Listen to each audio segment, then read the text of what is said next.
예, 이번에 도착한 역은 전장인데요. 전장은 그 전투하는 데가 아니고요.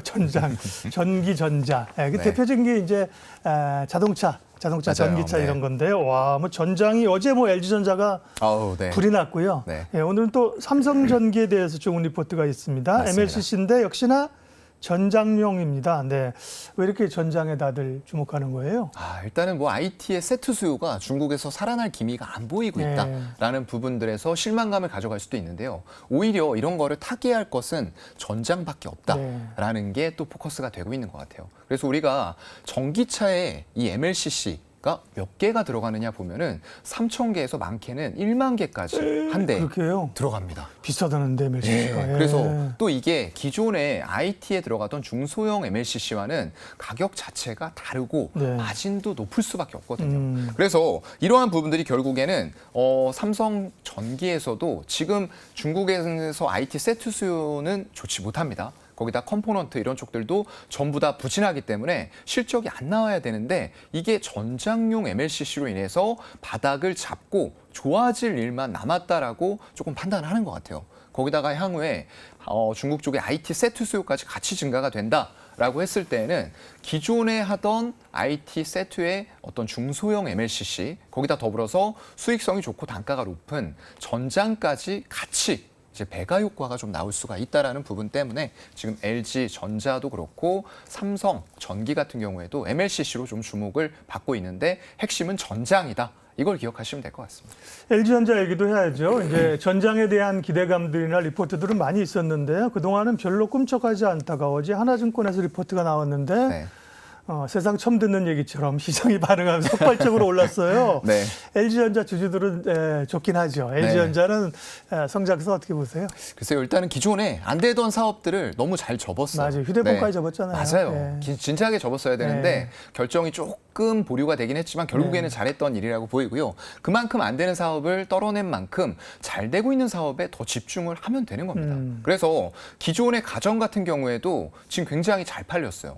우리는 지금 경기 침체 오는 거 아니냐라고 걱정하는데 이 수요에서도 양극화가 일어나고 있다는 거예요. 그래서 오히려 프리미엄 가전 같은 쪽들은 맞아요. 굉장히 잘 팔리는 이런 형태들을 보여주고 있고요. LG 꽤 비싸요. 비싸요. 근데 싸지 않아요. 노트북 램도 그렇고 네. 이 가전제품 비싸요. 고가 그래서 뭔가 전략이죠. 프리미엄, 고가 네, 전략을 맞아요. 추구하는데 그게 소비자들의 니즈와 또 맞아 떨어졌다라는 부분들도 있는 것 같고요. 거기다가 이제 또 역시 핵심은 전장입니다. 네. 전장을 LG전자가 굉장히 오랜 기간 전부터 준비를 해왔었는데 워낙에 기존에 크게 캐시카우를 차지하고 있던 부분들이 안 되니까 그런 것들을 접고 사업을 정리하는 과정에 있어서 조금은 주가가 미진하게 반응했던 것 같아요. 그런데 한 작년 10월 이후로는 조금 외국인들이 계속 지분을 늘리는 이런 상태가 오면서 전장에 대한 기대감들을 일찍부터 좀 키워왔다라고 보이고요. 앞으로도 잘 되는 사업에만 집중을 한다라고 했을 때는 LG전자는 지금 주가가 어제 같은 경우 많이 오르고 오늘 조금 주춤했어요. 근데 중장기적으로 봤을 때는 아직도 제가 볼 때는 갈 자리가 많다라고 보이고요. 전장에 있어서만은 삼성전자보다도 오히려 더 앞서 나가는 쪽이 LG전자라고 저는 생각을 합니다. 네. 전장 사업 관련해서는 정부도 육성책을 마련을 한다고 들었어요. 어떤 내용이 들어있을까요? 네, 이게 뭐 전장에만 14조가 전부 다 투입되는 건 아니고요. 네. 전체적으로 이제 자동차 산업에 대해서 투입을 하겠다라고 계획을 밝힌 겁니다. 예. 그래서 국내 자동차 생태계 강화하고 부품 업계와도 상생을 이어나가겠다라는 게 핵심 골자가 될 것 같고요. 상대 핵심 과제를 보면은 자금 지원이 한 14조 3천억 정도 들어가요. 거기에서 이제 일감 확보 들어가고 2030년까지 국내에서 생산되는 전기차를 5배 확대하겠다라는 게 첫 번째. 두 번째는 미래차 체질 강화. 세 번째는 미국, EU 같은 2대 선진 시장과 더불어서 또 중동이라던가 이런 쪽들의 시장도 같이 개척을 하겠다라는 게 결국 핵심 골자거든요. 그런데 상생이라고 하면은 결국은 전장 이런 쪽들 향후에 자율주행까지 이어진다라고 했을 때 인포테인먼트 시스템이라던가 LED 헤드램프 이런 쪽들이기 때문에 결국은 자동차 부품사들과도 밀접하게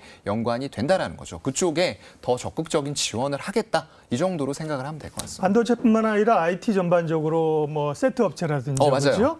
휴대폰 폴더블 쪽도 요즘 좋고요. 네. 전장도 이렇게 같이 올라옵니다. 오늘 얘기한 IT 전장 쪽에서는 그럼 관심주 하나만 말씀해 주세요. 네, 일단은 아무래도 전장 또 관련하면은 아까 네. 말씀드렸지만 이게 자율주행까지 이어진다라고 했을 네. 때 그 안에서 또 디스플레이 생태계가 굉장히 크게 열려요.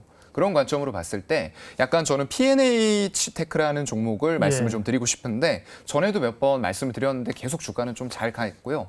여기서도 추가 상승 가능성은 충분히 있다라고 생각을 해요. 그래서 LG전자 이런 경우에도 폴레드라고 하죠. 우리가 플라스틱 OLED라고 하는데 이런 쪽들까지도 계속 소재를 넓혀가고 있는 과정이고 LG전자의 수주 잔고가 굉장히 많이 쌓여 있어요. 전장 쪽 보면은 80조 원 정도가 수주 잔고가 쌓여 있습니다.